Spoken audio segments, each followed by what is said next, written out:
Hello everyone, welcome back to Knowledge Circle. And today I have made a video for you all where we will discuss MCQ questions related to the semester 1. These questions are related to the syllabus provided by the council. So these questions will be related to the chapter 1 to chapter 4. So one by one we will discuss all the questions. So let's begin the questions. The first question is about choose the odd one out. We'll have 10 questions based on odd one out. So let's begin. The question is data abstraction. Options are data abstractions, encapsulation, inheritance, transformation. There are 4 options. You have to choose the odd one out. So what will be the odd one out? The odd one out will be here transformation. Why? Because other 3 are what? Other 3 are related to OOP principles: abstractions, encapsulation and inheritance. Okay, let's go to the second question. Here the options are COBOL, Fortran, Java, C. What will be the odd one out? The odd one out here, it will be Java. Why Java is odd one out here? Because COBOL, Fortran and C are old programming languages. They follow the POP approach. So that's why they are same. They are similar category. Java follows OOP concepts. Question number 3. Static switch literal break. So what is here different? Which is odd one out? You have to find out which one is odd one out. So static, switch and break are keyword. We know that these are keyword. Literal is not keyword. Literal is a kind of token, but it's not the keyword. So that's why literal will be odd one out. Question number 4. Data type, keywords, punctuators, assignment. What will be odd one out here? So the odd one out will be what? It will be the first one. It will be data type. Why it will be data type? Because keywords, punctuators and assignments, these are what? Keywords means everything is keyword. Whatever the tokens, keywords are what? The reserve words we say. Reserve words are keywords. Punctuators are the separators. Assignment operators can be. Data type is looking something different here. Data type is what? It's not related, like this is not a kind of token. Others are what? Token, keywords and assignments and punctuator, but data type is not a token. So data type is odd one out here. Question number 5. Byte, long, float, int. All 4 are data type, but which looks odd? Which looks odd here? It looks the third one. Which one? C. Which one is odd? C, third one. Why? Because others are integer data type. Byte, long, int all belongs to integer category, but float is what? It is a floating point number. Okay, moving towards the question number 6. Char, string, boolean, int. Char, string, boolean, int. Which one is odd? The odd one is second one, string. Why second one is odd? Why string is odd? Because character, boolean and integer are primitive data type. They are predefined data type, but string is non-primitive data type. Question number 7. Explicit type conversion, coercion, typecasting, narrowing. Which one is odd one out? Which one is odd one out? So odd one out is the second one. And what is the second one? The second option is coercion. Why? Because explicit type conversion and typecasting are same. Means typecasting is the process of explicit conversion, and that is also known as narrowing. So all 3, A, C and D are same, and B means that is implicit. Okay, moving towards the question number 8. Testing, debugging, counter, error detection. What will be the odd one here? The odd one will be counter, because other terms are similar. They are related to a particular task such as testing, debugging, error detection. These are related to a similar task, like it is related to compilation. Let's go to question number 9, where we have methods like round, max, floor, seal. What do you feel? Which one is odd? The odd one is here, max. Why max? Other methods are used to round the numbers. Okay, rounding numbers methods are these, but max is not for rounding. It is used to find the maximum value. So here max will be odd one out. Question number 10, method overloading, binding, overriding, constructor overloading. Which one is odd? So the odd one is here, second one, binding. Others are related with polymorphism. Let us go to the question number B, where we have to predict the output. We have 10 questions, set of 10 questions we have. Okay, this is the first part. Again, I will publish more parts of MCQ questions for computer applications. So this will be the first part. Okay. Now let us see. math.sqrt, math.seal minus 3.7, math.floor, that is 19.4. So what will be output? Let us calculate. Minus 3.7, minus 3.7, seal means it will go to the nearest higher integer. So the higher integer, it will be what? Minus 3. Okay. And math.floor 19.4, it will go to the nearest integer, that will be nearest lower integer, it will go 19. So when we solve this minus 3 plus 19, it will be what? It is going to be 16. And when we find out the square root of 16, what will be answer? It will be, the answer is going to be 4. So which option is correct as per this given specified options? The option D will be correct. Fourth one will be correct. Okay, now move towards the next question. Let's go. Char c equal to capital D, then the variable is of short type, m equal to 30, and then one integer n equal to c plus m, and we are printing n. So what will be the output of n? N is what? An integer variable where c and m is added. So what is the value? C is what? D. And what is the ASCII value of D? The ASCII value of D, it will be 5. Okay, so as per that, it will be what? 66, 67, 68. The value of D will be what? 68. And then what is the value of M? That is 30. So 30, and when we add it, how much we get? We get 98. So option number C will be correct here. Which option?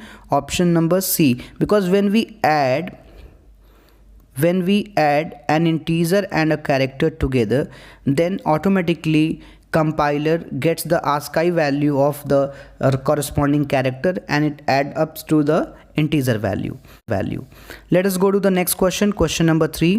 int x equal to 1 and I equal to 2. There is a do while loop where x is equal to x into I plus plus, while I is lesser or equal to 5. So we have to tell the output.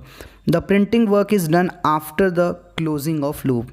So here the value of x is equal to how much? X is already 1, and then it will be what? Multiplied to I plus plus. The value of I is 2. So first time the value of x will become how much? It will become 2. X equal to 2. Now then after it goes to the loop where it goes to the end of the loop where condition will be checked. And after writing the value of I2, because it is postfix, so the value of I will increase by 1, it will become 3. Now I is 3 now. 3 is lesser or equal to 5. The condition is what? Condition is still true. Then after we will execute the loop again. We'll go at the top. The previous value of x was 2. So now how much it will be? The value will be how much now? We have to write here 2 and then into. Now what is the value of I?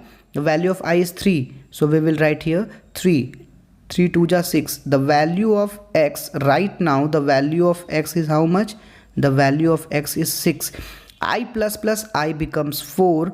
Now the condition will be verified. 4 is lesser than 5, condition true. Then we will go at the top again. Now again it will be the multiplication process will continue. The previous value of x was 6 and the value of I is 4. So 6 4 ja how much? It will become 24. The value of x is now 24. I plus plus, because postfix, now it will be 5. Condition will be verified. 5 is equal to 5, condition true. Again the counter will go at the top and the previous value of x was 24. So the now what will happen, 24 will be multiplied by 5 and the value of x will be 120. And I plus plus, it will become 6. 6 is not lesser than 5, even not equal to 5. The condition get false. And so according to that, which option is correct? Option number D, the fourth one, 120. Let us go to the next question where we have a for loop. Int j equal to 1, j should be lesser or equal to 5, j plus plus. Print j and then print I and j. We are printing I and j. Okay, so let us see here. Not printing I and j both time. What is printed here? Only j is printed, not I. There is no variable I here. Okay, so let us see how it will be printed. See, the value of j is 1. So 1, and the loop will run how many times? 5 times. So 1, 2, 3, 4, 5 will be printed. Okay, 5 will be printed. Then what will happen? After that, when the loop gets terminated after 5, still the value of I is what? 5. This statement, the second printing statement, let us see here, the second printing statement does not belong to the for loop. So when the loop terminates, the final value, the latest value of j is still 5. So already we have printed this, means this will be printed 1, 2, 3, 4, 5. But again we have a printing statement, so the whatever the latest value will be of that j, that will be printed. So it will be 1, 2, 3, 4, 5, 5. So as per this, which option is correct? Option C is correct. Let us go to the next question. Question number 5. Int n equal to 4 while plus plus n is lesser than or equal to 8. This is prefix, so we have to be very careful. Let us try to execute it. Okay, so let us see. Plus plus n, what is the value of n? 4. So it will become now 5. 5 is lesser than 8. So what will be printed? 5 will be printed. 5 is printed. Now then after we will go at the top. Now what will be the value of n again? The value of n will be 6. Now what will be printed? 6 will be printed, 5 will be printed, 6 will be printed, 7 will be printed, and then what it will be printed? 8 will be printed. But as it gets 9, the loop gets terminated. So what will be printed? 5, 6, 7, 8. 4 will not be printed. Why 4 will not be printed? The value of n is 4, initial value is 4, but because we have here prefix operator, prefix increment, so it increases the value before the evaluation. That's why it will become 5. So according to that, what will be the correct output? The correct output will be C, 5, 6, 7, 8. Let us go to the next question, question number 6, where we have initial value of n as 2. Now here it is postfix while n plus plus is lesser or equal to 5. So let us print it again and let us check it out which is correct. So as per that, what will be the first one? See, the value of n is 2. 2 is lesser than 5. The condition is true. Condition is true because the value of n is 2. After that, when it comes to next time, here it is postfix, but while printing the value will increase. While printing the value will increase. Now it will be printed 3. Next time it will be printed 4. Then 5. Up to 5 it is. Up to 5 the condition will be true. But here when the condition is true for 5, and then after the value will increase, then it will come what? 6. The loop will execute how many times? 3 times only. But while printing, the value will increase. It will run 4 times, sorry. The loop will run 4 times. 2, 3, 2, 3, 4, 5.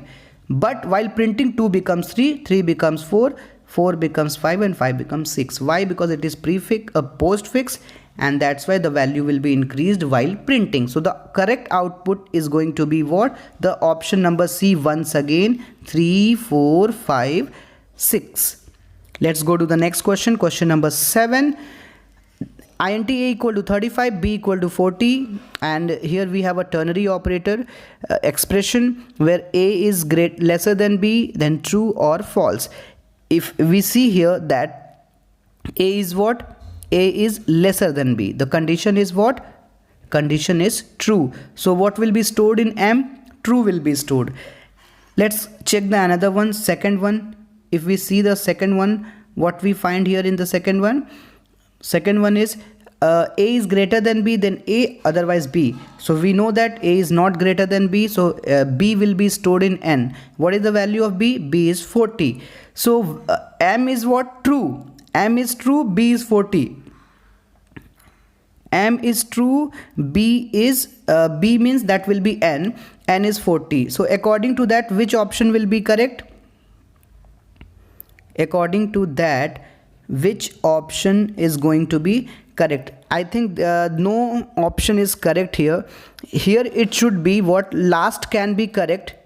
Last can be correct, but in the place of n, what we have to do? Here in the place of n, it should be what? It should have been written M equal to true. Okay, and what it should be? N should be, n is already 40. So M will be true and n will be 40. There is a mistake, and I think this is the mistake by me while typing. By mistake I mistyped it n.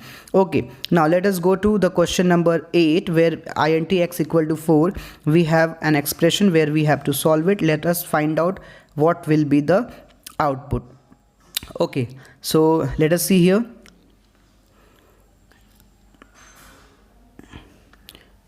X equal to x plus, so it will be 4 plus x plus plus, still we will take 4, then it is plus plus x, it will become what? 6, and then again 6, 12, 12, 4, 16, 16, 4, 20. So that the final value will be 20. So which option is going to be correct? The correct option will be C. Let's go to the question number 9, where we have to find the final value of n. Initial value of n is 0. There are two loops. Okay, outer loop, that is I equal to 1, I should be lesser or equal to 5. It means it will run 5 times. Inner loop, that is j equal to 1, and it is j should be lesser or equal to 5. But the conditions are different. In first one, the value of I is increasing by 1. In the second one, the value of j is increasing by 2. Remember that when outer loop will run 1 time, then inner loop will run 3 times. So we have to take care of that. Let us see it. When I is equal to 1, condition true, then it comes to the second loop, then the value of j is 1. So when the value of j is 1, condition is true, then the value of n increases by 1. N becomes from 0 to 1. Now the value of j increases by 2. J plus 2, so now j will be what? 3. So when j is 3, condition is true, the value of n will be how much now? It will be from 1 to 2. It will increase by 1. So we have to see that the inner loop run 3 times, because every time the value of j becomes 1, next time 2, and next time 3, and then 5. 1, 3, 5, because it is increasing by 2. So if you see here the outer loop, if we look at the outer loop runs 5 times, and inner loop at a time it runs 3 times. So total outer loop 5 times and inner loop run 3 times. So total running of loop will be 15 times. and as per that, what will be the output? The value of n is going to be 15. So what it will be? The answer will be 15. So second option will be correct. Let us move to the last question of this part of this video. Evaluate the value of n, where the value of p is 5 and the q is 19.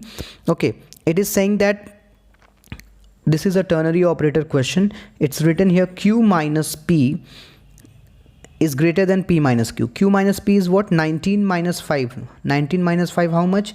It will be 14. 14 is greater than p minus q. How much it will be? That will be 5 minus 19 minus 14. So the condition is true. If the condition is true, then what should happen? Q minus p will be stored in n. So q minus p, how much? Q minus p is 14. So what is going to be the correct answer? 14. So the answer will C will be correct.